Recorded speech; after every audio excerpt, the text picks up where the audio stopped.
Alright, let's get this bubbly open, shall we?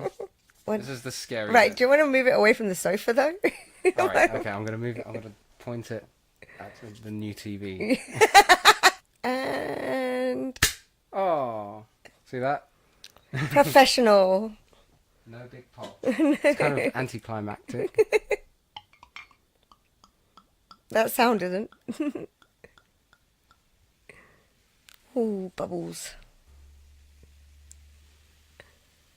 Happy anniversary. Happy anniversary, my love. 6 years together. Hey, cheers. Cheers. Hello and welcome to Marital Issues, a podcast about comics and films and TV and games and whatever. I'm Tom, and with me as always is my wife of 6 years and co-host of 2 months, Dee. Hello, hello, hello. So, just to kind of set the record straight, we are currently drinking non-alcoholic, here it is, I'll read the label, it is non-alcoholic juicy grape, pink bubbly from Schlur. No, full disclosure, we're not getting paid for that either. No, but we just, because obviously anybody who listens knows you're pregnant. Yeah, they do. So we're not endangering the baby. Not at all. But yes, today's our anniversary. Yes, 6 it years married. is. Do you remember the day we got married? Is it like clear as day, or is it? Moments are. Yeah. There are moments. I mean, most of the day was just a kind of, well, for me, there was just a lot of waiting around until you were ready. Yeah, that must have been for you. And then we had this whole procession of photos. Yeah, yeah. I remember just a lot of photos.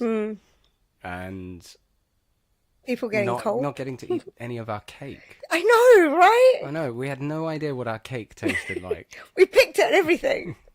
But, like, we had samples and stuff, but that was it. Yeah. Not cool. Not cool at all. I know we also left with a bottle of bubbly, but never actually managed to get the bubbly home. Oh, yeah. Yeah. But that's why when we go to weddings now, I am like, when the cake comes out, I'm there. I'm there. I'm making up for all the wedding cake we never got to have on our day. Nobody saved us any either. Most people got some afterwards, the leftovers and stuff. We got no leftovers either. It was our wedding cake. But anyways, here we are in our new flat. First podcast in the new flat. Oh, wow. Finally here. In our really stuffy Saturday afternoon, hottest day of the year, all the windows closed, just been cooking all day, so the flat's super warm. Oh, talking about cooking all day. Oh my God, this food you made today was amazing. Totally amazing. Thank you. I'm glad you enjoyed it. I did. I'm glad you enjoyed Something so different. Was it chicken fritters? And chicken parmesan fritters. And surf and turf, which was yummy. I've never had surf and turf before. We have dessert in the fridge as well. I know, but I don't think my stomach can take it right now. We can have it afterwards. Yeah. Or we'll take it when we treat. have a pregnancy break. Oh yeah, we probably will need one of those. Yeah. Considering how pregnant I am now. Yeah, you kind of just ballooned. You look like a Buddha right now. The way you're just sort of sat there, just like very relaxed, very zen. Kind of. There's no other way for me to sit down. I know. It's like, even when we're sleeping, it's really hard to get comfy, but it's just like, and this heat is just the worst. Yeah. Being pregnant in this heat. Having the skylights in our new yes. bedroom. We have skylights in our bedroom. They are amazing in this time of year because we just open them both and just get a constant breeze through the room. Yep. Not having to use fans or anything like that is great. I mean, in terms of the flat, we've still got a lot of things to do. Just bits and pieces. Still a lot of boxes and bags around and we're getting there though. Debris. Yeah. That's the worst thing at the moment. It's all the debris. But we've settled in. Yeah, we've settled in enough to start getting on with things again. Yeah, finally. Yeah. I've actually missed doing all these podcasts. Yeah. I know we did a couple at my mum's. And there was a bit of a lapse in the schedule. Yeah. And because I thought we would, I was a little bit too enthusiastic, and I thought we'd have the place set up quick enough for me to edit and things, and it just took a lot longer. Yeah. I mean, it's harder as well when you've got one person that's pregnant. Can't really move things around. Yeah. It's not like I can lift boxes up the stairs. And things, so I mean, I ached for a long time. which made it very slow. But I have a new office You upstairs. do. That's It's great. great. I'm at a point. I've set up the office to a point where I can start streaming again. So I'm going to start doing that. Well, I bet you can't wait for that though. yeah. Because I know Yeah. you've been wanting to do that. Even when we were at my mum's, you wanted to stream while we were there, but there was no way of actually getting around it. But now you've got even more new equipment and stuff to actually get that moving again. And lots of fairy lights. And lots of fairy lights. It's really cute. It's really very cute. Because I've got no windows in there, so and because we've got everything set up now. Yeah. So we're looking at the Patreon now. We've decided we're just going to streamline it all, have like just really simple, like 3 tiers, I think. Probably. I think keep 3 it to, low, yeah, you keep know, it low. and- Things that people can afford Yeah. if they want to. Yeah. So, I mean, you know, And so we're going to have some pretty cool stuff on there. But enough of the natter. enough of the natter. You don't need to know us, do you, Yeah. really? You Enough want of to the- hear what we have to say. Yeah, exactly. What have you been up to? I've been reading volume 2 of Scooby Doo Apocalypse. Because we found it. Yeah, because we finally found it.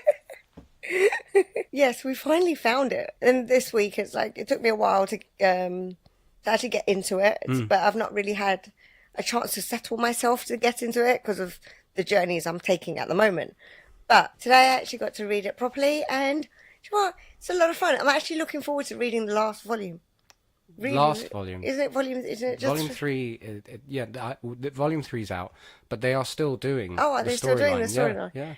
Yeah. Well, there you go. I'm really looking forward to the next volume. I just realised I'm wearing completely the wrong trousers for this. I'm wearing my really noisy cargo trousers. You know the ones where when Yeah. I'm walking, all you can hear is but they're very light and it's very warm, and I don't like having my legs on show. And I just realised every time I move, it's like. Every time I'm just thinking about every time I've had a go at you for like rubbing your clothes and things. So I'm wondering if I should just go run and change. It's fine. I'm sure it's fine. I haven't been able to hear it yet. I'm sure Okay. the audience won't Yeah, but mind I'll either. probably hear it when I'm editing. Right. Right. So recap on volume 1. Right. So in volume 1, because you know what happened in volume Yeah, in 1. volume 1, they basically- just come together. Yeah, They're- they come together. And the there's apocalypse. there's a nano virus. There's Yeah. there's technology that's been created by. And it's turning everyone into the sort of Monsters. the typical Scooby Doo monsters, Monsters, but yeah. like the horror versions of them, like the more kind of really super violent kind yeah, of. the not not they've the mutated. Saturday morning versions of them. Yeah, they're not, and they're not masked people. They're Yeah, exactly. human I mean, beings that have been mutated. But they are all the sort of typical yeah. they're all the sort of typical Scooby Doo monsters. Oh yeah, definitely. So okay, And you know, and at the end of it, we see where we are with. and it ends with Scrappy Doo, kind of like declaring his sort of vengeance on Scooby. Yeah. He's going to go out. So what happened next? It's basically a road trip between with the Scooby. Well, that's the thing is like Mystery Inc. They were always just like yeah. on the road, you know, But the this is- vans this is turning a up in different towns. towns and things like that. That's exactly what's going on. But this is a continuation of obviously with whatever's going on with the virus. So I think it's taken. They say a few weeks. I'm sure I read it. It's been a year. So I think this book kind of takes over 6 months or something. And they've moved from California, and they're just fighting demons and watching what these nanotechnology is doing. Is Scrappy kind of on their trail? No. Does he come back in volume 2? He does come back, but it's very different from what you think. You would expect him to be that kind of. Should we just say up top as antagonist. well? We're going to try and avoid as much spoilers Yeah. as we can, because I actually haven't read it yet. No. So, you know, don't If worry I'm being really vague, that's why I'm being very, very vague. He's asking me the right questions, but without giving spoilers, it's really hard to actually answer it. It's quite what's it called? It's quite a feat to try and make my head try and get my head around Fair that. enough. But okay, if you need to go into spoilers, just give a warning. Okay, Right. fair enough. But no, And they I'll just basically. I will just unplug my mic and go La, la la, la la. la la la la la la la la la, and you can just talk for anybody But who's. that means you can't edit it until you've actually read it. Well, I'll read it tomorrow. Oh shit, you're right. No, I'll read it after this. How about that? I'll have a quick read of it now after this, and then stay up really late and then edit it tomorrow. Or I could just edit it as like la la la la la la la la la la. Well, yeah, you can edit that bit. I could How about edit. that? Yeah, I could try. I'll show you how to edit, and then you can just do that bit.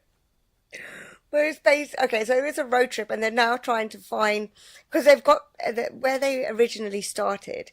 It's all gone now. So all the technology that where Velma was originally found and what the company she worked for, that particular area, had now been bombed up because of everything that they've been doing. Mm-hmm. So they've gone over to find another hub. Bombed by whom? Did they them. do like a self-destruct? They did.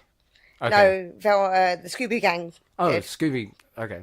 They had to blow it up. Oh, okay. Basically, and they've blown up various other areas because they've got to get rid of these monsters that are chasing them. And then all of a sudden, they've kind of just disappeared. Are the monsters chasing them specifically, or is it just like they just happen to be the nearest live people around? They're the nearest live people around. So they attack indiscriminately. But they're changing. This technology kind of has a very unique property. Evolving. They're evolving. Like Predator. Sort of. Because of the Predator trailer, whatever. Anyways, I'm such an idiot. No, you're not. But here we go. Wait. Now I've lost my place now. So the nanovirus is evolving the monsters. But what really interests me in Scooby Doo Apocalypse is Velma and her issues. It really focuses on her. Yeah, it's very much Velma's story, isn't it? I got is. that impression from the first book anyway. It's really orientated around her, and you find more about her. She's not the Velma that you know and love. Yeah. You know, She's got a lot of sins. She has a lot of sins, and this is what drives her in this. You know, she's making up. She's basically trying to make up for the wrong that she did. Yeah, she's trying to fix her mistake. Her mistake, but she didn't realize that her brothers in this were the cause of it all, really. But it's her. And what she has, she's really closed off from people. She doesn't like making friends. She really has no proper emotion. What happened to her when she was in school in Volume 1. Yeah. You know, about when every time she tried to make friends, it just ended just catastrophically. But then, you know, There's no alcohol in this. No. So I was like, oh. That's why they call it schlur. Because no matter what, that's the schlur. I'm having like flashbacks to when I was 12 and the school went to Germany and we went wine tasting. And obviously as 12-year-olds, we couldn't drink real wine. So so obviously they had a whole bunch of non-alcoholic wine and we all felt super grown up drinking it. It smells like a fruity swimming pool. So that's really put me off that now. There's like a kind of chlorine smell to it. I'm getting hints of a lot of sugar. There is a lot of sugar in that. The thing is, she wants to be recognised. Yeah, we're going back to the comic now. I keep going. You keep doing this, and it's like, but you need to talk more and tell me more about what's going on.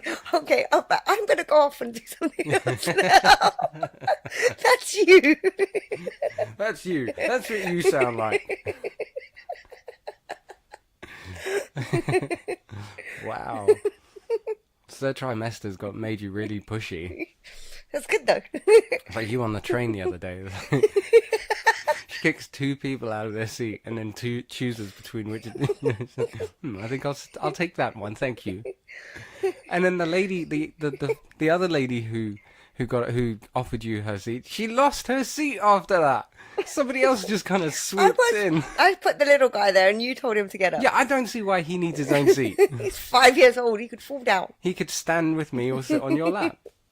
Anyways, kick two perfectly innocent people just out of their seat. Yeah, the other day though, I think 4 people got up for me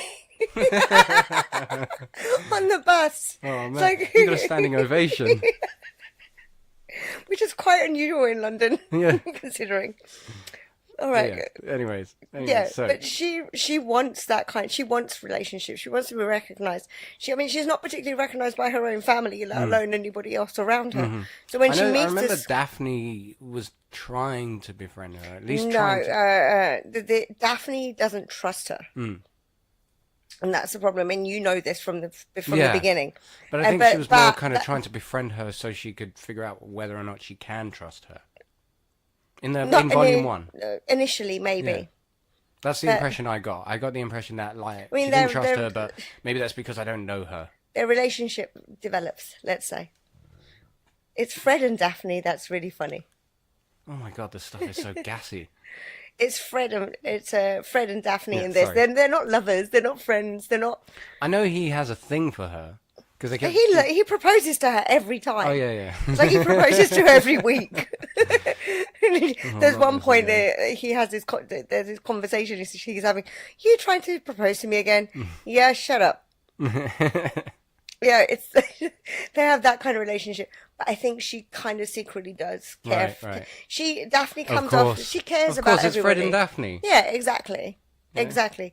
And Shaggy's this kind of character where Shaggy and Scooby obviously have this great relationship. They have the same kind of relationship that they do in. But isn't Shaggy a little bit more? Shaggy and Scooby, they're not scaredy cats. They're not this time really. around. No, they're not really scaredy cats. They're survivors. Yeah, that's precisely how he describes it himself. I mean, they call him brave because even though he's scared, he will go forward. Yeah. But he goes, no, I'm surviving. I like that iteration of Shaggy and Scooby. I because do too. It's because Shaggy and Scooby they're great characters, but in the cartoons it was like they ran away from everything. Yep. And got into shenanigans. They would do the kind of like the role play thing where suddenly they're waiters and stuff like that, and then they're messing with the ghoul. But very often they just kind of bumbled their way into saving the day. Not this time round. This is time very around, it's calculated what they do. Their fear is very present, and Shaggy at the beginning of the first volume, or all through the first volume, sorry, during every incident, he's crapping his pants, but he's still he's not cowering. No, he's not kind at of all. he's doing what he needs to do to survive. Fred is more likely Fred's to cower. coward, yeah. But that changes, obviously. I don't mean it has to. See, I know a massive spoiler for Volume 4. No, don't tell me. I'm really angry that I know this spoiler for Volume 4. So, yeah. Right, so this is a spoiler, kind of. Okay. I have to talk about this sequence because it's my favorite. It's like this dream sequence Velma has. And she's like the queen of it all, and she's evil. Is it like and she's Evil Willow? Yeah, she has an evil Willow. Yeah, dream. but she has a dream. She has and it's amazing. She's sexy and she's kind of in control, and she has no fear at all whatsoever, and she just goes around killing. So she's basically like all her deepest, darkest desires. Yeah, basically, and it's a manifestation of how she feels about everything else that's going on around her. But when you read it, you don't realise it's a dream sequence. Right, so you're It's really great. getting sucked into it. I can't really, because of how Problem the is sequence. now when I read it, I'm going to be like, oh, here's the dream sequence. Yeah, yeah. It's because of how the sequence before ends. Right. So it kind of lulls you into that. But it was great, absolutely amazing. And the best thing about this for me personally are definitely the relationships. And we don't really get to see Scrappy until quite late on. That's good because I don't like Scrappy Doo. I know. I've never liked This is a very different Scrappy though. Yeah, I know. I mean, they had to. I mean, it's a very different every character. Yeah, but I mean, just... but he's not that kind of annoying little shit. Puppy power. Yeah. Shut up. Yeah, he's not that little annoying little shit. Yeah. Basically, he's quite a character in this, and he has his reasons for what he's doing. It's funny as well because he's quite scary in that. Yeah, he is.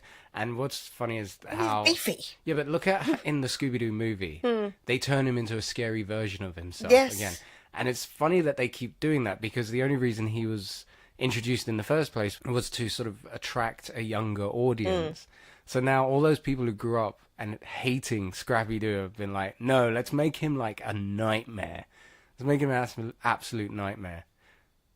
But then James Gunn wrote Scooby Doo, so bam, dad fact. Well, more like dad trivia.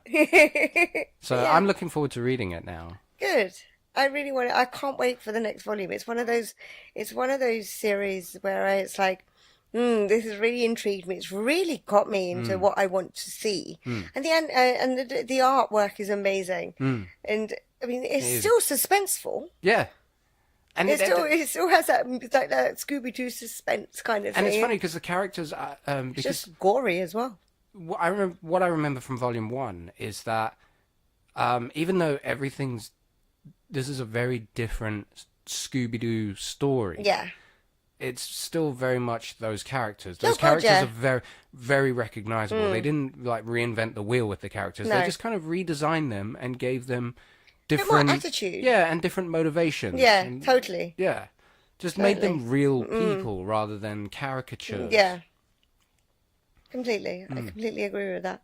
I mean, you know, I love Scooby. He's great. I He's love a this bit- version of him and how he communicates through Yeah. the tech. Mm-hmm. You know, he's not, because that's the thing about Scooby Doo. No one ever goes like, bloody hell, it's a talking dog. No, that's true. Nobody does, but Like, I've always wanted a moment in a Scooby Doo episode where like the ghouls like rah, and the monsters like ah, and Scooby Doo suddenly like roll, Raggy, run, and the monster doesn't just kind of go, whoa, that dog just talked. Bloody hell. Yeah, true. In reality, most people would do, right? Yeah, because I mean, I know Shaggy. I know Scooby has like his cousins and all those other characters that come in. They all talk and they all have their own way of talking. But then when any other animal is there, the animal just kind of animals around the place. Yeah, they're you know? basically the animal that they are. This talking Great Dane is kind of an Anomaly. No. An anomaly. There it is. There it is. And no one calls attention to it. I just want that one day. Because does anybody ever in the comic? Is it in the movie? No one in the movie. Everyone's like, oh look, it's because Mystery Inc. are famous in the movie. Yeah. You know? So everyone at that point probably just accepts it. Maybe there's a prequel movie in there somewhere where they first start becoming famous, and everyone's like, whoa, and they've got a talking dog. Yeah, I mean, obviously, there's an explanation for it in the comic. So does anybody by Volume 2, do they cross paths with other people, like survivors? No. Never cross paths with other survivors? Wow. Not yet. That's a missed opportunity, though. Not yet. Fair enough. Not yet, because this nanotech has basically just wiped everyone out. Why are they immune to it? Because of where they were when it was dispersed. But isn't it like a virus, and a virus spreads? They're not. No, you know, they weren't inoculated. They weren't given. No. There were no vaccines. Back. Yeah. I'm trying to think back if Velma gave them a vaccine. No, I think she did. She did. They were before they left the base, before they took the mystery machine. Yeah, I'm sure she did. I love the mystery machine. It is. It does everything. It's a tank. It's like the bus they have in Brooklyn Nine-Nine with the 3 perp cell. But, yes. Yeah. Sorry, I went really quiet for a minute. So I'm trying to think back. Oh, I'm sure they did. Yeah, I'm pretty sure that. Otherwise, it would just be weird. Yeah. But still, it would be pretty cool if they came across survivors. They haven't yet. I mean, like you said, I think it would be pretty cool for them to come across survivors. That doesn't mean somebody else hasn't come across a survivor. So there are people around that there are survivors around. It's just that they haven't met them yet. Okay. Anything else you want to add to that? No, and I mean, again, it ended on a cliffhanger. And you're looking forward to number 3. I'm looking forward to number 3, which I think this is the 3rd time I've actually said it. Yeah. So. Well, there you go. 3 times for number 3. Yeah, and I would highly recommend it to anybody. Yeah. It's a really good read, and even if you're not a Scooby Doo fan. And the fan, thing is, as well, a lot of people are very skeptical about these reimaginings.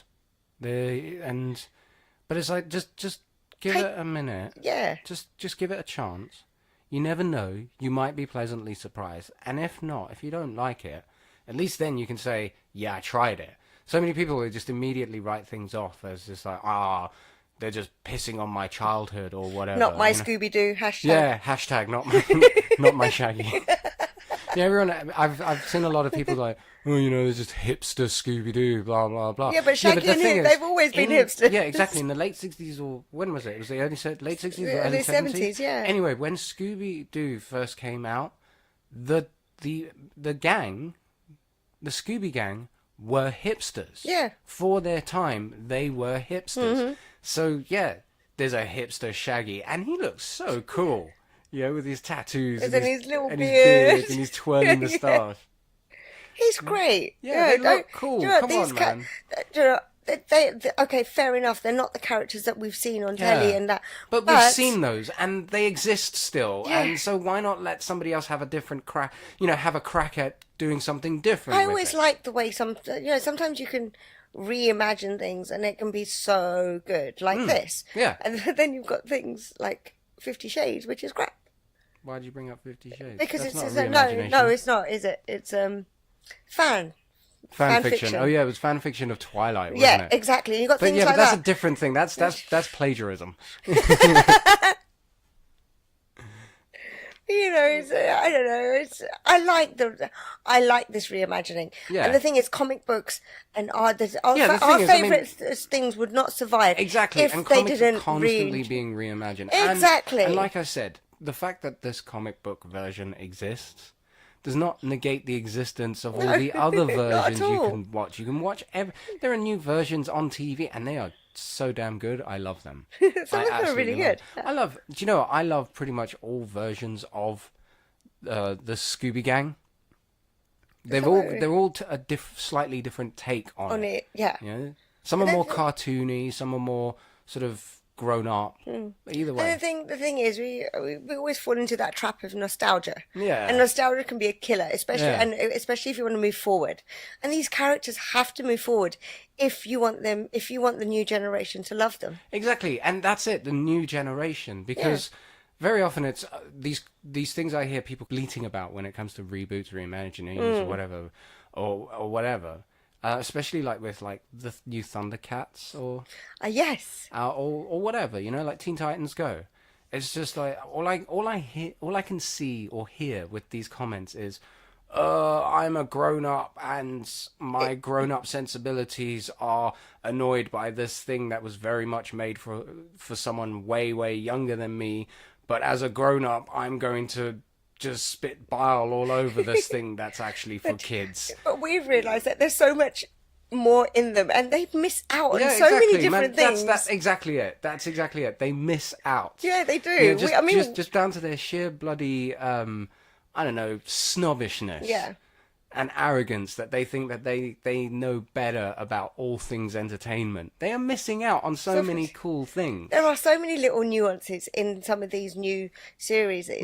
There's like hidden nuances. Yeah, it's like layered in there. Yeah. You know, there's this big, loud, crashy, screamy kind of thing going on here, but it's there to sort of like layer in the sort of whatever nuance. I mean, we're going to come back to Teen Titans Go soon. Yeah, we will do an in-depth of Teen Titans Go. Because we have so much to say about it. Yeah. But there is, I'm glad that we go into everything with an open mind. And if you're going to read this, go into it with an open mind. Yeah. Doesn't matter what you're doing, really. I think if, you know, there are movies that we've watched and been panned, but we've liked. Oh, yeah. And, you know, and it's been panned because it's not what they expected. Well, no, it's what the storyteller... I was thinking more Assassin's Creed, but okay. Yeah, Assassin's Creed. I mean, one of my all-time favorite movies is The Shadow, for goodness sake. So, you know, it's not that I have low standards. It's just that my standards, my tastes, they're not so easily offended. No, exactly. There's so much fun to be had in a lot of these. I don't let my sort of fan fiction version get in the way of enjoying somebody else's version. But no, okay. So here we go. That's my take on it. Great. It's great. It's fabulous. Yeah. Read it. That's it. Okay. Now your turn. Well, I know you've read something recently as well. It's funny we were talking about reimagining. Yeah. Go on. Because I've been reading Spencer and Locke. Okay. Which is... I don't really know much about this, so you're going to have to explain to me. Which is a reimagining of sorts of Calvin and Hobbes. Oh, okay. Okay, but the idea is that, you know, that Calvin and... Anybody who doesn't know who Calvin and Hobbes is, because I know a lot of people in the UK still don't know who Calvin and Hobbes is. Calvin was a 6-year-old with his best friend Hobbes, who was a stuffed tiger, but he saw him as this kind of anthropomorphized tiger. They went on many fun adventures together, and annoyed their parents no end. It's a fun read. Regularly held dad elections as a way of trying to sort of, shall we say, negotiate with his father about allowances and bedtimes and things. He was just a mischievous kid, but for the most part, But, he's a good kid, yeah, though. but all in all, quite innocent. Yeah. Well, Spencer and Locke is a reimagining of that, where Locke is the 6-year-old boy, well, now grown up, and Spencer is his stuffed panther, Yeah. who he saw in the same manner as Hobbes. But he grew up in an abusive home. His mother was an abusive woman. She was a single parent as well, and he eventually grew up to be a detective. But he still takes Spencer everywhere with him, and but now Spencer is his grizzled partner detective. He sees, so he sees him in the trench coat. And he's got one button for an eye. He's lost an eye at some point, but it's like, it's like that's an a great iPad. little detail to add. And he's his partner. So, and they're investigating the murder of a girl he went to school with. And Definitely sounds like something right up, like something I'd like to read, because me and detective stories. Yes, yes, and this is it though. I went into it a little bit worried because I find very often detective stories in comics have very cool premise, and very cool sort of that like art style that didn't like specifically if they're going for like the sort of noir vibe. The art style is always very cool. And the characters and setup and world and whatever is very, very cool. But then the writing falls apart in the actual mystery. Right, okay. It's like they were so busy writing a comic book, like a noir cop comic book, that they forgot they were also writing a mystery. Right. And very often there's like, I'm referring specifically to like I'm sure there's Powers. I knew it. And Cross Bronx. Books, books like that. Where suddenly out of nowhere there's like an intuitive leap. Or there's a sort of just there's a part of the solving that makes no sense. Yeah, it just didn't. You feel like suddenly you. Didn't you reread Powers because there was something that I read it. said? Yeah. We talked about it on the podcast. But this one, the mystery holds together. Well, good. So it's like you a solid are story. Following the mystery, and when he solves it, it makes sense. Right. You're like, oh yeah. Yeah, and it feels, and it is a solid mystery. It's a solid story. It's very well written. There's a lot of it happens very quickly. The story, yeah. It's a mini series. It's 4 chapters, I guess. It was 4 issues. So the story moves along at like breakneck speed. So the fact that was there a lot of tension in it then? Did it that was lead to a tension? It was. Obviously, it was very tense because. Yeah. It's one of those ones where the case turns into a personal journey, right? Okay, and it has a very personal mission. The lead suspect has a personal relationship with Locke, right? But okay. you do all these, but the story does all these like little flashbacks, and what's great is the present day, where as grown-ups, has this very kind of like. Very sort of sharp noir style, lots of bold shadows and stuff like that. But when it goes into flashback, it goes into that Bill Watterson style. Okay, yeah. Yeah, and it's really jarring because you're seeing the Bill Watterson design, the Calvin and Hobbes style design, but these really kind of like violent scenes and very kind of abusive home sort of scenes. Oh, that's going to be and the mother looks just like Calvin's mum, so that's quite. Oh, that's going to be quite. If you know Calvin and Hobbes as a graphic novel, that's going to be quite. Chilling. It's a very. I don't know. Imagine. And it does that. But it also, there's one of the things I will go into a spoiler. I'm trying to avoid as many spoilers as I can. Because I haven't. Now it's the opposite problem. I haven't read it.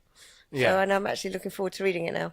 One of the cool things is every character in this story, well, almost every character in this story, has an equivalent in Calvin and Hobbes. He goes to interview the murder victim's boss, right? And she's a teacher, and he has to go back to his old school because she was working at his old school. and the principal looks just like Calvin's teacher, but like this noir version of her. And I can't remember Calvin's little crush. I think it was like Patty Jenkins or something. But I know that was the director of Wonder Woman, but I think that's her name as well, which would be really cool. I'm probably wrong on that, but yeah. But the victim looks just like this character as well. Right, okay. And That actually feels quite kind of weird and surreal, probably at the same time. and there's like a crime boss that Ooh. has a sort of like there's a personal vendetta against the two characters, and the crime boss looks like Calvin's father. They introduced all the sort of fantasy elements from Calvin and Hobbes into it as well, because like Calvin had a character called Spaceman Spiff, if you remember, and it would just jump to him and he's like doing a space adventure, etc., etc. Well, he has what is his name? Hang on, I've got to check. I've got to find it. Hang on. I checked it. I looked it up right before we started recording, and I've forgotten it again. Rocket Man Reynolds. There we go. Rocket Man Reynolds. So he has his version of it. Isn't that Mal's name? Surname? Yes, that's why I was like, remember. And now it was just Malcolm. The name in my head was like, it's something that begins with M. Is it Martian Man Malcolm? That's what... Is that what you thought it was? So funny. Yeah. But yeah, sorry. Yeah, so, during the course of the story, circumstances lead him to going into sort of a hallucination where he sees himself as Rocket Man Reynolds. Again, Malcolm came back in my head again. What is this slur doing to me? Do you think it has that kind of property where, how... Maybe there's like some sort of opiate in it. No, placebos. Yeah. It's like, you're drinking fake alcohol, you're having fake medicine, and it just makes you better anyway. Yeah, that's what's happening. Because my mouth feels a bit weird. Maybe I'm having an allergic reaction. Oh, God, no, I hope That's not. what it is. Good thing the hospital's out. My mouth is covered, so you can't see if my lips start to... So I have an EpiPen upstairs if you need it. But yeah, it's a really short read as well. So I read it in like two tube rides that are like 20 minutes long each. I read it, but I told we've spoken about this before. I speed through the story. You do, I don't. And then I read it a second time Yeah. so I can like go really get into the artwork. Because I just when you wanna know stop to this. look at the artwork, Yeah. I find it hard to follow. Oh, I get that. As I turn the page and they start talking, I'm like, it takes me a second to catch up. But yeah, it's enjoyable. It's and it's really helpful. It's got like it's got something that would be quite helpful to us as well, where we're writing. It's got the script pages on script nice. excerpts and stuff. So seeing how it's actually written is quite interesting. Oh, cool. I'm not sure Yeah. that's going to be in every version of that, but that's what's in our version. So yeah, Spencer and Locke. His partner's imaginary, but the danger's But all it sounds real. sounds like you and I have had two good reads. Yeah. Then. Yeah. So that's good news. Yeah. Okay. I don't really want to talk too much about it. I could No. talk about it a lot more, but I don't want to do spoilers for this. So, yeah. Fair enough. Do you want to take a pregnancy break? Can do. Yeah? Yeah. I mean, 43 minutes recording. By this point, it's probably like Half an hour. 38 minutes for everybody else. So, yeah, pregnancy break? Yeah, let's do that. I need a Pregnancy week. break. All right, cool. Not that you needed to know that. I'm going to keep that in. Please don't do that. Was it worth? Can I have half your dessert? No. Fine. Staying in. Okay, let's check. Okay. Check, check. Check. Here we go. Mic and check. we're back. Mic check. 1, 1, 2. 2, 1, 2, 1, 2, 3. Oh, but can you go higher than that? I can. I can. Oh, can you? Yeah, I can. Oh, wow. Of course I can. We're like smart. Not genius smart, just Yeah, smart. I'm just, I'm super smart. I can count to at least 13. Oh, I can beat you. Yeah? Yeah. 15? Yeah. Wow. So, so I can't do any more schlur. No. I can't do You've any got yourself a beer now, so I've something got, real. I've got a Bex. Oh, enjoy. Well, like I've said before, I'm drinking for two. You are drinking for two. That doesn't mean I'm drinking more. I just want to say I don't have a drink problem. I know that someone with a drink problem would say they don't have a drink problem, but I genuinely don't have a drink problem. You drink a beer a day, and that's about it. Maybe not even that. Not even that. Not even that. Like during the week, I might have a beer in the evening. Yeah. And it's probably one or two evenings a week. And then on Saturday, why the hell not? It's Saturday. Yeah. And it's bloody warm. Yes, exactly. Anyways, so happy. Happy, yes. Yes. So okay. We're gonna do no spoilers because Happy's really, really good. And if you haven't seen Happy, it's on Netflix. Yes. I know it's on Netflix UK. I don't know what the deal is in the US. It's a sci-fi show, so maybe it's on Hulu. Maybe find your page. Find your page. Sorry, I need to get to my notes because I have some extensive notes on this one. Okay. So maybe it's on Hulu or Netflix, wherever you are. But yeah, so it's like 8 episodes. It's really fast paced. It is really fast paced. So it's really well paced. We will do no spoilers, and then you can pause this, go off, watch those 8 episodes, come back and finish listening to this. Or if you don't care about spoilers, just hang around afterwards. But we're gonna avoid spoilers for the first bit. For the first part of the conversation. Yeah. Okay. What's Happy about? Happy is about kidnapping in general and trying to save a little girl. Okay, it's about an ex-cop. Yep. Okay, you want to start from the beginning? Yeah, exactly. All right, fine. I don't want to talk in like vagueness. Well, you did say no spoilers. No, it's about a personal journey, and it's about finding balance in a chaotic world. No, it's about like a washed-up ex-cop hitman who has been tasked by a blue flying unicorn who is the imaginary friend of a little girl named Haley. Yeah. And he has sought out Nick, played by Christopher Meloni, to find Haley, who has been kidnapped by an evil Santa. Yes. So there you go. And Happy is a very small blue unicorn with wings. Yes. Voiced by Patton Oswalt. Who we love anyway. Yeah. And it's directed by one of the guys who made Crank. Yes. And it's based on the Grant Morrison graphic novel, which I haven't read. Yeah, neither of us have. No, I've looked it up, and it looks nuts. I mean, does it look as nuts as the show is? It looks, dare I say, a little bit more nuts. I mean, the show itself is crazy in the way it executes certain things. Yeah, it's just it's. I don't know about you, but I mean, there were certain certain elements that became predictable. Yes. But the way they were executed was always unpredictable. Yes. You knew a certain type of beat was about to occur. They're setting up a certain beat. Yeah. But you didn't know what was going to happen. No. And sometimes it went in a direction that you really wasn't expecting. Yeah. I mean, there's this thing called synchronicity. Now, I had to actually look this up because I knew there was a term for it, but that whole thing where you're talking about something and then it happens, or you're trying to make an example and then something happens that completely contradicts you. Yeah. And that happens a lot in that show. So there were times where they were setting up a moment of synchronicity, and I knew it was going to come up. I just had no idea how it was going to come up.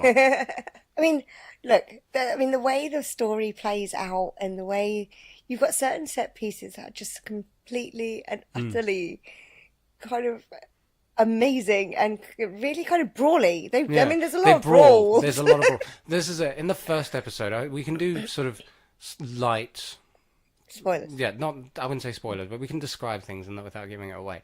That bit in the first episode. Yeah.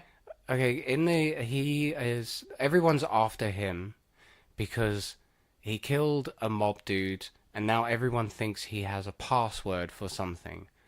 It's like ultimate power in the organized crime sort of world, and he's about to be tortured for it. And I remember watching it. This isn't the first episode, so at this point I still wasn't sure what to expect about this show. I didn't know Well, I didn't know what its parameters were yet. No, So but he's in this sort of this situation, and you're thinking like, how would anyone get out of this situation? Yeah. And the way he gets out of it, it was so kind of, it's the last thing I expected. Yes. And right there, I was like, I think I'm gonna love this. I think I'm gonna love this. And it's the first time you see the character Smoothie, played by Patrick Fischler. Oh my god. And Smoothie is brilliant. There's a bit such in a the great trailer. character. There's a bit in the trailer, and I think I'll go into this in spoilers. Let me just write this down. Hang on. Hang on. Need to make notes to make sure we hit all the points. Oh, my pen's dying. No. Oh no. It's because I made so many notes for this segment. He's like, I'm gonna remove your penis. Yes. In thin slices, like salami. And, Oh. and it's just, oh my god, it's just like, just.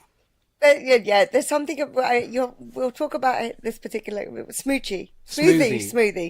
We'll talk about Smoothie a little bit more when we talk about spoilers, because there's certain things about him. Smoothie is such a.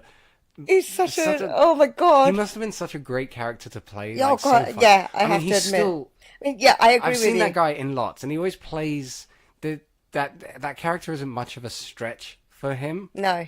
But he gets to go places that I haven't really seen him go. No. In anything before. And I've seen that guy in a lot. He's done lots of bit parts in a lot of shows that we've watched. Like he's been in Bones. Yeah, exactly. Bones. He's done the rounds. Yeah, exactly. So it's nice to see him like spread his wings a little bit. Yeah, fair and enough. be a little bit more kind of like, sort of take the stage a little bit more. And when he he's on in the that. screen, he completely runs away with it. I mean, he steals every. I mean, it's hard to steal the scene from Krista Meloni because he is. Oh my god, Trevor. He's Trevor from GTA 5. Yes. If I had to describe, if we had imagine Trevor from GTA 5 as an ex-cop trying to hunt down child kidnappers. Mm-hmm. And yeah, it's just you're right. He is Trevor, but in this chaotic world of New York. Yeah, and having him partnered up with this tiny innocent, little cute sweet little thing. It's such a weird kind cartoony. Yeah, I mean the CG holds up as well. Yeah, I was really impressed with the CG. Mm-hmm. There aren't really any, and the eye line work as well. Like Christopher, because most of the show is Christopher Meloni talking to nothing. Yes. And then they just put a CG, and his eye line is always just bang on. Mm-hmm. It's like there's never that sort of that, the depth of field, the depth of focus, or whatever. It's just never.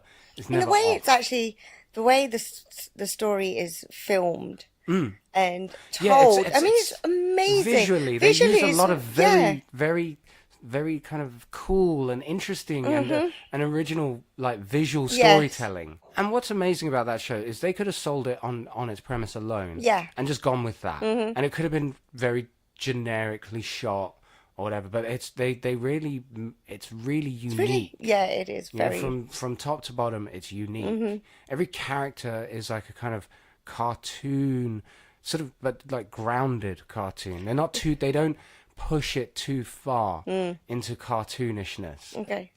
And then you got the character that everybody, I hate him, Scaramucci. Blue. He talks I hate the way he talks. Absolutely hate him. And we couldn't tell if he was putting it on or that's how he really talked. Yeah.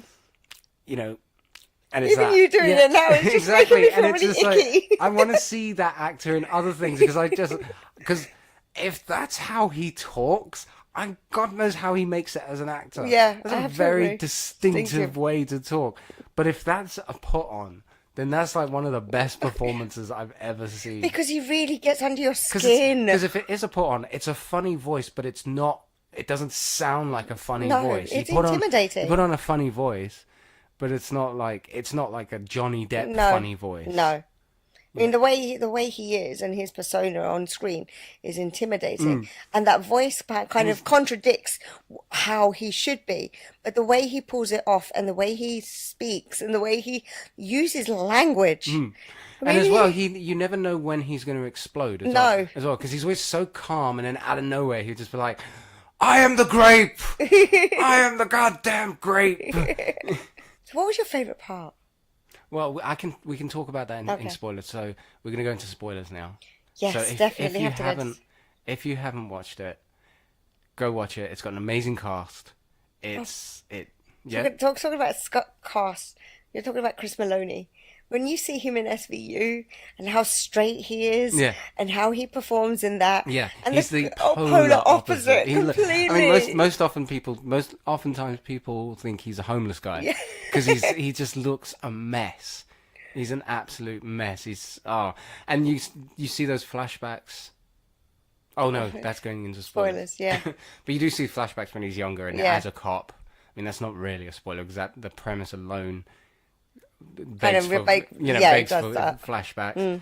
But yeah, when you see him as a cop and he looks like his SVU version, but he's still he's still a little bit unhinged. Yeah, he is. He's a bit. Yeah, he is. Okay, definitely unhinged. So go watch it and then come back and listen to the spoiler chat. Spoilers. Right, are they gone? I don't know. Have you gone? Are they gone? I don't know. All right. If you're gone, put your hand up.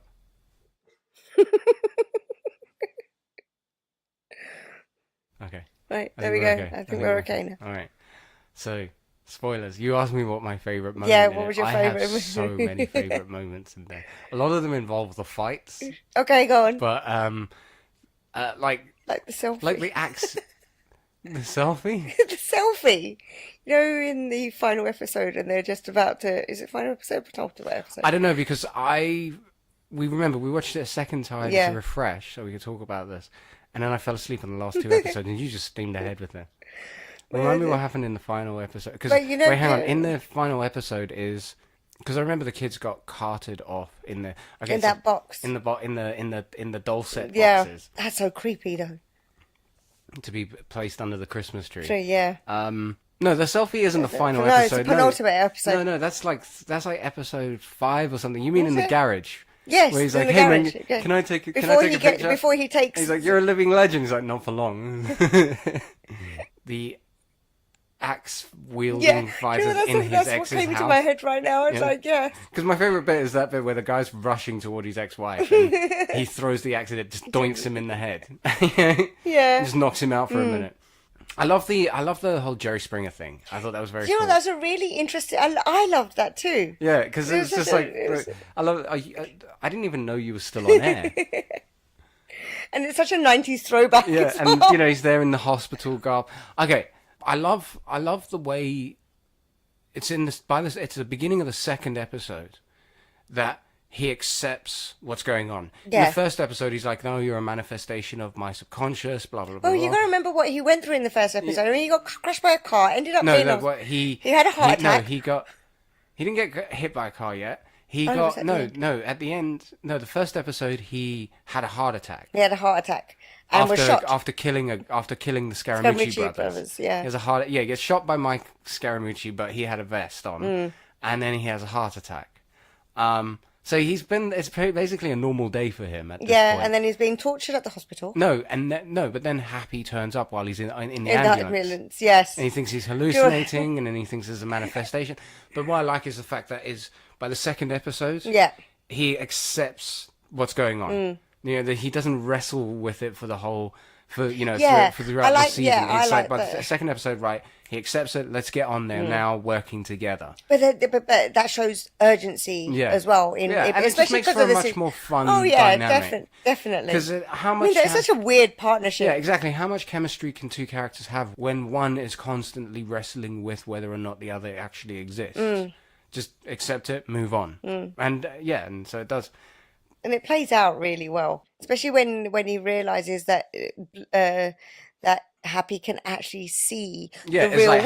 How did you know there were 5? Yeah, then he starts using that to his advantage, like Yeah. when he's like cheating When at the he's playing poker poker game. game, yeah. I love as well. Happy comes in when Happy when Happy agrees. He comes in with the hoodie, the sunglasses, and the earphones on, like a professional poker player. How does he even know that's what a professional poker I have player no looks like? idea That they're a because Happy's supposed to be the manifestation of Haley, he's who's innocent, a little he's kid, childlike. He has no so- idea what drugs are, and he doesn't even know what poker is. He's like, oh, the queen, she's really pretty, and And when he got high on, but yeah, you're right. and and how every sort of moral dilemma, like, oh, our teacher tells us we should go to the thinking corner and find an alternate, like a different solution. Yeah. So Or you've got the 25 cent jar. The swear jar. The swear jar. Yeah. And then he has all these sort of moralistic rhyming things, and He grows out of that, which is yeah, great about that's it as well. Like he has, it's Happy who has like the character arc. Yeah, he does. He's the one He's that grows up. Yeah, exactly, and he's exposed to the real world, and yeah. the sort of, it's not black and white, and it's not colourful rainbows and sweetness, and Amanda, the mother, she's she's the sweetest, most kindest lady in all the world, and then he sees her as like just a normal grown-up woman, and it breaks his heart. Yeah, because in the same way, because she's not who he imagined her to be. Yeah, she's not mum. No. She's not mum. She's a woman. She's Amanda. She's an ex-wife. She's a mother. She's not mom. Yeah, exactly. I was going to go back to when they were playing poker and he got high. Oh yeah, Bouncing up and because the guy hits the pile of cocaine and it all goes in his face. But then again, the thing is, well, like, it's real. He's imaginary, but the coke is real. yeah, exactly. Like, And one of the things I love as well, because it comes up in that scene as well, is that Nick Sachs is such a mess that even when he's screaming at no one in particular, no one's like, who the hell are you talking to? Are you crazy, man? They just all accept that this guy's a little bit nuts. So it's not really surprising that he occasionally talks to himself. So when he's trying to talk to those guys and he's like, I can't concentrate with you bouncing off the ceiling like that. And you just see Happy just bungeeing up and down, just doing, just eyes all red. Yeah. But yeah, exactly that. You're right. They kind of accept. What's Meloni's character? Nick Sachs. Nick Sachs.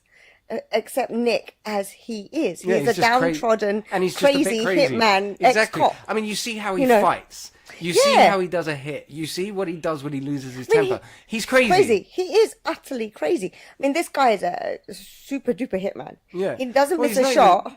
Well, yeah, but he's kind of, like I said, he's Trevor Phillips. He's not like Antonio Banderas in the movie Assassins. No, or even not at Sylvester all. Stallone in the movie Assassins. I love that movie. We have to watch that movie. You've never seen that movie. No, I haven't seen that movie. But they are like, they're professional. They look at like wind speeds and angles and timetables and schedules and stuff. Nope. No, he's just like, there's a bit at the beginning where How many are there? There are 5. I can do 5. Yeah, I've done 5. We can do 5. I can do 5. well, it's that bit at the beginning where he's gonna kill the Scaramucci. He's been contracted to kill the Scaramucci brothers. So what he does to track them all down is he gives them the contract to kill him because he's too lazy to track them down. He's not like that super calculated 3 steps ahead kind of hitman. He's smart, but in a kind of like, in a sort of really blunt way. Yeah. Yeah, he won't go around the houses for anything. Exactly. He'll tell you to your face. He's not smart enough to like track them for days and stuff like that. He's like, no, screw it. I'll just bring them to me. Yeah, exactly. The whole scenario is all interlinked. He doesn't realise it, but how Blue and the bad Santa. Yeah, Blue contracted him to kill the Scaramucci brothers, but then he ended up with the password, so now Blue wants him. And then but Blue's Matt is connected to his sister Isabella, played by hang on, yes. Debbie Mazur. What is she in? She's like in tons She's of been in stuff, loads isn't of she? stuff. I remember she was in Superman Returns. She was as like Lex Luthor's lady friend.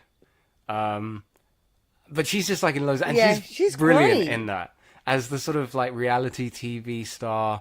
mum who lost all her kids. Basically, this mafia sort of, she is sort of mafia wives of the mob kind of reality it's basically TV show. What's it called? Something of Orange County. No, it's something of Sussex. Yeah, It's, whatever. Yeah, Yeah, you can see we don't really watch any of these.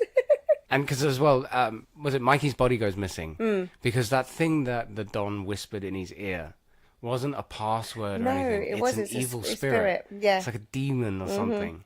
And so he's like this living dead. He's this undead Dead guy. zombie. And he turns up and just sits down next to Nick and just starts masturbating. Just turns up naked in the snow. Sits with him on the bench and just starts masturbating. He goes, yeah, this is when it first happened, I was like, I wasn't wait, sure. who is that? Yeah. That's exactly what happened pale with me. naked dude Yeah. just sat down next to him and started masturbating. Yep. It took because that's the end of the episode. It's only when the next episode started. That it Oh, makes- that's Mikey. It's Mikey, and that whole thing with her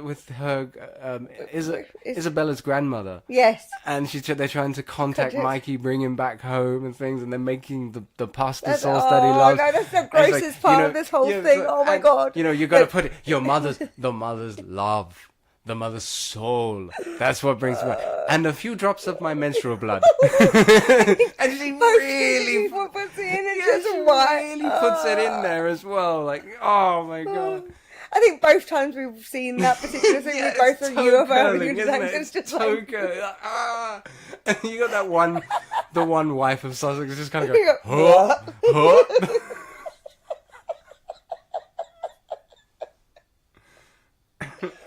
oh. No, but the thing is, that's the growth. Despite all the violence and all That's- the gore, that's just the word. The thing is, that's not even the grossest thing to happen. No, it isn't. But it's the most cringy. Oh yeah, that's what I was gonna say. The thing with Smoothie and his Oh name. God. Right. Okay, so we find out that Smoothie's name is he's got that name because he has no penis. Yes. It was cut off. It was cut off. He's smooth there. Mm-hmm. So when we were watching it the second time around, Yeah. and he says, "I'm going to remove your penis in thin slices like salami." I wondered if that's what happened to him. It's an interesting point. It's true. Will we in season 2? Will we find out the origin of Smoothie's smoothness? I mean, Smoothies are a super creepy character, Yeah. though. I mean, but he has these moments, like, you know, when he's with Mary's mum, and how sweet he goes, But he's not sweet. No, he's I not. mean, listen to how he's talking I to know. her. He's like, "Yes, I'd love to stay here and stare into those Yes, empty, yes. vacant eyes, but there's only so much of that one can take." And he's saying it in this very sweet and nice way, but he's saying really horrible things to her. You know, so he's not a nice person. No, he's not. I mean, even when he's with the children. Oh my goodness, And, that. you know, like, as a way of keeping Haley in place, and he squashes that mouse. He brought that mouse in specifically to for kill it. that. Yeah, you're right. Specifically to kill it in front of a child to keep them in line. I mean, he's creepy as hell. Yeah. I mean, he's the kind of person... You know, okay, when we first see him, and he walks in, and you know he's going to go and interrogate Nick, and he does the interrogation, and you know that fight that Nick has in with the the four hospital dudes. with the 4 dudes. No, And, 5 no, dudes. it's 4 because Smoothie's still alive. Smoothie was the 5th. Yeah. And he hid. Yeah, he hid. Kind of hid in a corner and watched the whole thing. And that bit at the end with the fire with the extinguisher. fire extinguisher. He's just spraying white foam on the guy's face. But actually doing all the Just, stuff and messing with Smoothie's head. looking Smoothie right in the eye the yeah, whole time. Totally. And Smoothie right like just, and you know, and the thing is, Smoothie was turned on by that Yes, as you well. could tell he was. He was totally turned on by Yeah. that. Because as well, at the end, in the final episode, where he, I mean, generally I don't find rape funny or anything like that, but the way that played out was pretty funny. Because he got shot in the eye for it, and, but, yeah, we'll skip past that. Yes, shall we? will. Yes. One of the things I really loved about this like kind of world is the fact that Happy isn't the only imaginary friend. No, and he there are he more. ends up in that imaginary Yeah. friends support group. Yeah. You know, of all the sort of, were they forgotten? I Is that the think thing? they I mean, I yeah. thought as long as the kids believed in them, they existed, or was it that they? Maybe that's just. No, they didn't make that very clear. I think with Happy, what it was is that he was still believed in, because you had 2 people believing in him. Or maybe but it was Haley, the person that created him, Haley, Was her beginning imagination was beginning to kind of wane. Either on way, him. I didn't. Maybe either way, that's. I don't really get the rule there. No, because I don't either. I mean, I still like the show. I'm not going to... Oh, that one rule, that one thing doesn't make sense. I'm off the show. That's it. I'm not watching it anymore. I'm done with it. I'm looking forward to season 2. You got Bo Peep talking about penises. Yeah, like cursing penises because that's why her child or imaginer forgot about her because she discovered like Judy Blume novels and penis and things like that. And then, but it's like a really insidious like recruiting ground for this one 3-headed imaginary friend who actually doesn't belong to, but lives with Jerry, the son of Blue, who turns out to be a sadistic little bastard. Yes. He gets this imaginary friend to bring other imaginary friends home so he can torture them. And the thing is, he doesn't even have to be secretive about it because his parents can't see any of it happening. So he's got all these imaginary friends just pinned to his bedroom wall. And they're not even dead either. No. They're all just nailed to the wall, just waiting to be murdered by this little child, this sadistic little bastard. But the end of that episode is Blue's Happy's uprising. Yeah. That was when you see that's the thing as well. That's the moment he's he's no longer the innocent. Yeah, that's when he's because he murders that other imaginary friend to escape. And then scares the crap out of Jerry. Yeah, and it's true. What you said is that after that moment, because that's towards the end of the episode. Yes. So from the next episode on, Happy hasn't like changed, but he's different. He is definitely different. I mean, it's like what we said. He's the one that we're following in terms of the character arc. In terms of who develops more, it's Happy. I mean, Nick does have a character arc because he does. I mean, when he finds out that Haley is his daughter, his first instinct is to leave town. You run away. What's it? Ever westward. Ever westward. And so his character arc is about accepting the idea of being a father. Yeah, and kind of helping somebody more than himself. Yeah, and he is a selfish character. He does not give a shit about anybody. Well. Exactly, that's it. And his character arc is about him accepting that someone like him can be a father. Yeah. And because at first it's like, no, I'm not the father. And then it's, okay, I might be the father, but, there's that bit where he's looking at the photo and he says, she doesn't look like me. And Amanda says, she is yours. Yeah. He's like, no, that's not what I meant. Yeah. They're from different worlds. He's not the kind of person who should be anywhere near children because things get stabbed or shot around him. All the time. And he even says that while he's talking to her. Yeah. And then all of a sudden you No, it's her who's saying it. She's like, your life is a dumpster fire of chaos and you leave dead bodies and it's like, well, that's not fair. And then like the axe wielding gang just bursts through her front door. I love all of that as well. There's that bit as well where he's trying to light the joint. Yes. And he's like, what do you expect? Some sort of bolt of lightning to lead the way? And he flicks it, and he can't get the lighter to light. And then he flicks it at the sky, and the flame comes up in a bolt of lightning, and he sees the building they're looking for, and he's like, well, I'll be damned. And I love how that happens quite a lot. That sort of stuff happens. Like the bit where Meredith and Amanda are arguing. It's like, oh, what do you expect? Someone to just kind of come around the corner, who can tell us where the cards come from. The dude just turns up. Yeah. What they do to that kid, though. Yeah. No, it's not what they do, it's what they threaten to do. What about Juilliard? You like music? Yeah, forget music, singing is your thing. And the humour. I mean, as dark as it is, and as gory as it is, and as gross as it all is, it lands. It lands. The humour. And there's so many different kinds of humour. Yeah, there are. Can we just talk about the internal affairs officers? They're in one episode, and for me, they were like the standout supporting characters. They are just brilliant. These are so good.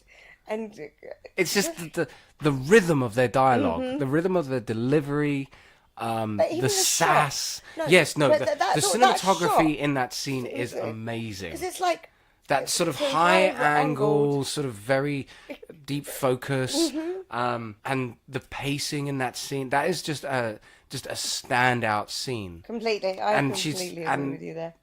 Just the animosity.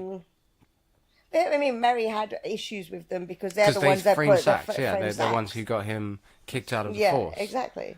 It's the tone as well. Those two characters, they I wouldn't say they're monotone, but they stay in a tone. Yeah, they do. And it's mesmerizing. That's what it is. That's exactly how it is. It's hypnotizing, and you can see it in Mary's face as well. Yeah. She's like, She's it's like she's looking in the eyes of a cobra. Yeah. And she's trying to fight it, so she fights it with a bad attitude. Missing people, great band in the 80s, not your job. It's just a fist bump, pow! I love the use of juxtaposition. You know, even just Happy and Nick as a partner, they are a God, yeah. They're polar opposites. Yeah, like they're we a said juxtaposition of each other. Every episode starts with something either really gross or really violent, and at that moment where it all connects, that's when you have the freeze frame and the very colourful letters of happy come up. I mean, even for the world, to call the show Happy. Yeah, and it's a very bleak world.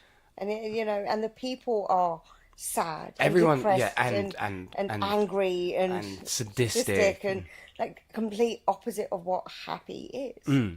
I mean, it's a shame that Happy is Happy would always be happy at the end. Yeah. But he's not the Happy that we knew at the beginning. I know we've touched upon that. But even the idea of like the Santa. Yes. You know, that he's the crazy kidnapper. Do you know what? And the perfect scene for that. You know, the train scene. You know, when they're downstairs they go both Happy and Nick and down he's the stairs, threatening to then kill himself. And and you see them go round the train station first of all. see, there's another moment of synchronicity. Yes, indeed. You know, he's saying like people aren't like that. You see if they get disruption nice, or whatever, and then the lights turn out and turn off, and his point gets proved. But yeah, But sorry, then you were saying. Happy's point gets proved after that. Yeah, because they he all gets save saved, his so life, he's but by that point, Happy's kind of pissed off. Yeah. Well, not pissed off. He's just left because Nick said like, if you go away, I will not kill myself. And then everybody proves Happy's point by pulling him out and giving him CPR. And, it's a Christmas miracle. The music as well. Yes. Okay, it's a lot of Christmas music. But again, the way the Christmas music is always juxtaposed against like these very violent scenes. Yes. When you got sleigh bells ringing, and then it was a very dark scene. Yeah. And you've got in front of you, you've got somebody just beating each other having up. His face scraped across the wall. Yeah. Oh my God. No. It's like that's the thing as well. It's so imaginative. Like how many new and unique ways can we hurt people? And the thing is, when we say everybody's after him, everyone is after him, including the triads. And that the episode's actually called The Year of the Horse, which is, I mean, that describes because of Happy, but it describes everything that's going on in that thing. That whole was it White Sauce, Hot Sauce? Oh, yeah, White Sauce, Hot Sauce. That's every episode has a title that sort of tells you what's about to happen. Yeah, and the title is named in the show at some point. Yeah. Oh, I am getting so hot right now. No, me too. Should we? No, we're not. We're nearly at the end of this. All right, so that's fine. But the that whole episode about fate and how that plays out in the cookies. Oh yeah. That's a really duck. Next time, try the duck. Yes. And that whole thing about fate. And the guy gets run over by the truck, and everything happens, and which is how he ends up on the building, and he gets lost and he sees the lightning. Exactly, the whole thing starts. I didn't notice that. I didn't even catch that because a lot of that happens. But yeah, you're right. That episode is about fate, and fate plays a big part in how things play out. Because he does not believe in fate. He does not believe in any of that mumbo jumbo. Yes. If he would describe it. He describes it. You know. Sorry, he just reminded me the bit where the fortune cookie boss lady gives him like a really hard scolding, and he just and afterwards it's like, there's that moment of silence, and suddenly I am rock hard right now.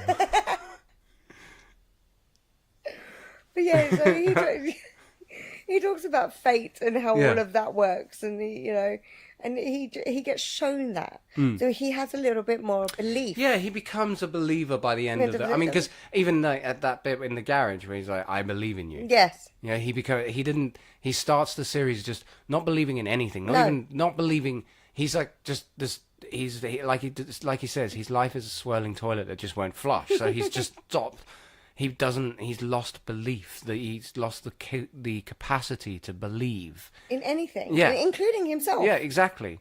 And then that's his journey, Yeah. is the becoming a believer by the end of it, which is why at the end, Happy is now his imaginary friend and no longer Haley's. Yes. He does And that I mean, really that's sad goodbye to Haley. It's really well played. That whole ending is really well done and really sad when you see Yeah, him. because Haley has grown up. Yeah, at that point, yeah. After that, yeah. Something like that. If something like that happened to any child, they would lose their innocence. I God, mean, yeah. nothing untoward. For No, lack I of mean, a there better was way. nothing there was like no, that towards there was no, the kids. you know, No. there was no creepiness happening. Well, the whole thing was creepy, but there was that thing. It never got to that point. I mean, we don't know why they were being shipped off to these people. We don't know what their intentions were with these children, and whatever it wasn't positive. But it didn't get to that point, thankfully. But the fact is that sort of thing would you'd lose your innocence. So she's not innocent enough to have an imaginary friend. But at the same time, Nick is a child. You know, He needs looking after, that man. yeah, he's a child. Yeah, he needs someone to just keep him from.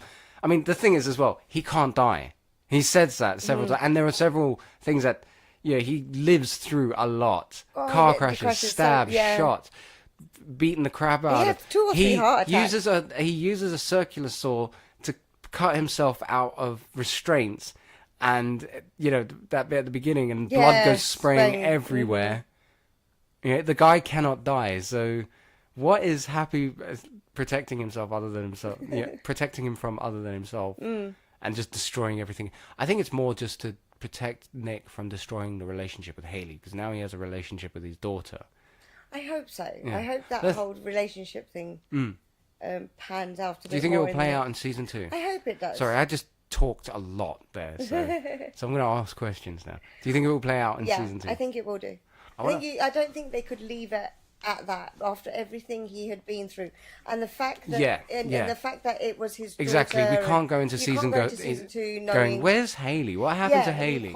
You can't do that. So that happens every now and then in And shows then where obviously we've got people like Scaramucci, who now has the Blue's devil in prison with the devil in him. Yeah, sorry, I keep calling him Scaramucci, but that's his surname. But yeah, Blue's now in prison, but he's got the devil in him. Mm-hmm. So that's Sunny Shine, who we haven't spoken about. Yeah, we've not really spoken about Sunny Shine and the role he plays. Because he's the one behind everything. Yes. Well, he's the one behind season 1. I think Sunny is going to find out about this devil thing, this demon thing. Because remember, that's the reason why the Don was so powerful. He had this thing living in. Yeah. And the only reason Mikey was all undead is because he was killed with the demon inside him. He was and his mission was actually to pass it on in the first place. Because the only reason the demon brought him back to life is because he needed to get to Blue. Yeah. That's why the whole time the only thing Mikey really said was Blue. Yeah. Blue, except for when he spoke in Latin in that demonic voice. Yeah. That poor priest. Yeah. But so the demon is now in Blue. Yes. Happy is now Nick's imaginary friend. Sunny Shine is still out there. Smoothie is still out there. Is Smoothie still out there, or did he? Yeah, because you remember he got shot in the eye. Oh, yeah. And he ran off and the thing broke off inside Nick. Yeah. Um, Oh, yeah. I just remembered that. Oh, I don't know. Did Blue's kid and wife die? No. Because remember the car blew up. No, they didn't die. No, do you remember the car? Jerry picked up the trigger thing. And they were standing in the front yard. They did. Jerry and the wife. The wife definitely. That's what I just asked. Sorry, I thought you meant Haley. Sorry. Yes, Jerry. Yeah, I think they did. Nick himself. Like, he just walked when he walked away. He was driving away, and he exploded in the rearview mirror. And it's like, oops. Yeah. So they are dead now. I would presume that they are dead. Does Blue care, do you think? No. Maybe for his son, definitely not for his Yeah. wife. You know, in that scene when he's on top of the Christmas tree and he's on the phone, and the way he He's talking talks very to, sweetly to his his son, but threatening him at the same time, threatening to throw his dog on the fire. yeah, but that's already happened. Yeah, I know. Exactly. Yeah. I mean, that's probably the reason why his son's a bit of a psychopath. But Yeah, well, look who his father is. yeah, you know? exactly. So what do you think for season 2? What do you think's the story? I think What do you think Mary. should happen? I think he might actually go back to the police. No, he won't. He's too far gone for that. Do you think he's too Yeah, far they gone wouldn't for accept, that? they wouldn't accept it. Maybe it becomes about like clearing his name or whatever. Could be. Yeah. Oh, that's a... Or is that a bit of a cliche? Is that Do you know what? because I feel like because the thing is they kind of did the whole of the graphic novel in the first season, so now they have like free reign to take the story wherever they Where want. would you take it? I have no idea. It's really hard I have to no say. idea because isn't you need like okay, first of all you need I think you need some kind of new like big bad like the season like this season was Bad Santa and Blue, but now the demon thing's got to come into play. Yeah, that has to be Blue. Maybe is the demon thing going to be an ongoing thing, or is it something that season 2 is going to be built around, and then they kind of deal with it in season 2, and season 3 becomes something else altogether? Yeah, I think they'd have to deal with the demon thing in season 2. I think. I mean, I'm not saying like it doesn't play into season 2, but is season 2 going to be where they deal with it and that's it? It's done, and then in season 3 we move on to another thing. I don't know. That's a really hard one to say because we don't know if we'd get a season 3 out of it after. Yeah, because maybe as well, like the demon thing could essentially become like a anti-happy, like the antithesis of happy, like this evil imaginary. Imaginary entity Because it's that a actually belief. takes over. It's Yeah, about it's a belief, belief, isn't it? yeah. Demons and angels are about belief, aren't they? Do you know what? That's an interesting thought, actually. That rather than it being a bad guy for Nick, it could actually be a bad guy for Happy. So now we see Nick coming into Happy's environment. Yeah. You know, Yeah. and So he learns more about that side of things. Because Happy is from a place. Yeah, you know, he has a yeah, backstory and a home somewhere. So, yeah. It would be quite nice to see. I mean, I'm not sure how that would play out with like in a sort of demonic story, but it would be an interesting place to go. But yeah, we've been talking for a long time, and we've still got some other bits to cover. So should we wrap it up on this? I mean, it's a freaking amazing show. It is an amazing show. I highly recommend anyone to go watch it. I mean, anyone who's listening at this point who hasn't seen it, we've basically just ruined the whole thing for you. But we still recommend you watch it. So you earlier said you weren't sure if you wanted to do this one or not, but I'm going to ask you because the season's over. It is over. Because the season's over, there's no more Liverpool news. What's happening in the World Cup? I mean, I think at this point everybody knows what's happening in the World Cup, but maybe there's about 4 or 5 people, myself included, who haven't really been following. So what's been happening in the World Cup? I've actually not followed it as closely as I would do. All right, in so shall we just years. say like what's happening with England? All right, England are into the next round, and we're playing Colombia on Tuesday. Okay, cool. But saying that, Are we through the group stages? yeah, now? we're through the group stages now. Okay, so we're now in the knockout stages, is what they're called. It's Now, the knockout. so at the moment, it's the last 16. As far as I know, I think it's France, and I definitely know France beat Argentina today. There was another game today, but when I last saw it, it was 2-1, but I can't remember who was playing. At this moment in time, it's just my brain's just been. Yeah, you've had intense baby brain. This I really weekend. have. Yeah, well, this week in general. Yeah. Forgetting stuff left, right, and centre. England have a chance. That's not because you got big teams like Germany out. You know, there are certain teams that are completely Mexico. There's a lot of the surefire teams have gone out already in the group stages, haven't they? And I was saying this the other day. Like, I think having all the sort of A teams, the sort of the expected teams like France and teams like Germany and Brazil and Argentina, I think having them knocked out at an earlier stage makes for a much more interesting tournament. Yeah, I mean this is going to be quite an interest. The problem was when we played Sweden this week, England didn't play very well. You've been very really sloppy, but so were they. The only thing is we weren't very good up front. But he rested a whole bunch of players who are most of our main players. Gareth Southgate. Gareth Southgate. Okay. There we go. So I had to say it like that because I got my tongue twisted. But yeah, I've got to admit, he rested a lot of our players, a lot of the England players, and so that probably played against us. But that shows that it's not all about the team, and then we've got to have certain players in the England squad for them to do anything, like Harry Kane. Mm-hmm. Harry Kane at the moment is on par to go to win the Golden Boot for the World Cup at the moment, and it's a shame that the England team can't score without him. I mean, Marcus Rashford should have scored twice, in fact, but he didn't. So we'll see, is what I have to say. I'm not going to get on that whole, oh, it's coming home thing. I'm not getting on that. I'm not going to get that excited because I know what England are like. We could beat Colombia. We'll see, is what I have to say to that. It's funny when you talk about football in general terms, like where the team's at, and things like that. I can follow along, but the moment you start saying names, all I hear is.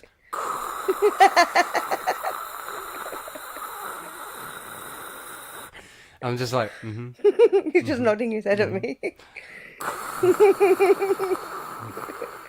And then we just need to play Portugal or whatever. Oh, okay, yeah, no, that bit I can follow.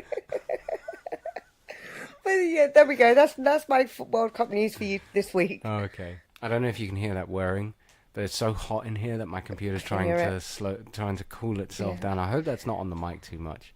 Yeah, we'll call it a night now. Okay. So before we go, what homework are you setting me? Yeah, I'm setting you some homework. Well, you've been enjoying the Scooby. I have. Books I really, really did. So much. So this week's homework is Volume 1 of Wacky Raceland. Oh. Which is, for those at home, is the DC reimagining of Wacky Races, set in a kind of post-apocalyptic nightmare world where all the characters have been selected for a race and the winner gets to go to a place that is not a post-apocalyptic nightmare landscape. It's really dark. It's a lot of fun though, and yeah, the characters are edgy and.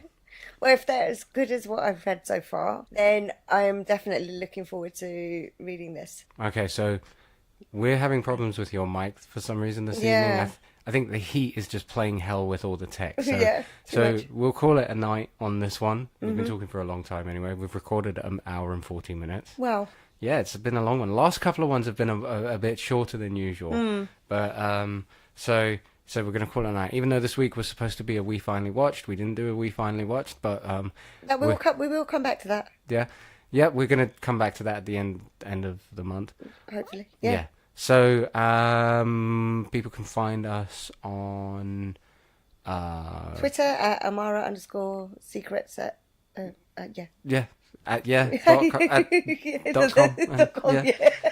Amara_secrets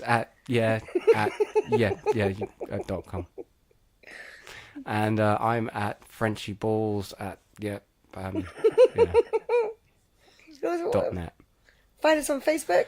No, okay, just for clarity's sake, it's Amara_secrets and Frenchie Balls. Yes. There we go, just for clarity's sake.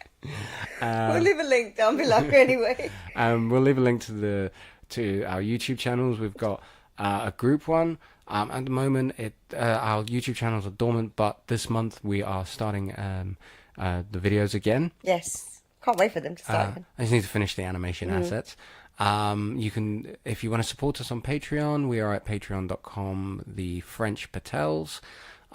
We have a Facebook page for my stuff, but we're going to start a Facebook group for the podcast. Yes, indeed. We're going to start a Discord group soon, so keep your ears peeled for that. That sounds really horrible, doesn't it? Ears peeled. That's just gross. I know, it's such a really weird saying. Well, think about this for a second. Keep your eyes peeled. Yes, fair enough. There we go. Just think about that for a second. No, thank you. I really don't want to. We're going to bed soon. I just keep thinking of Un Chien Andalou, which is the Salvador Dali movie. But anyway, I'm on a tangent again. Let's keep this going. We're nearly at the end. Before your mic cuts out again. Yes. And Twitch.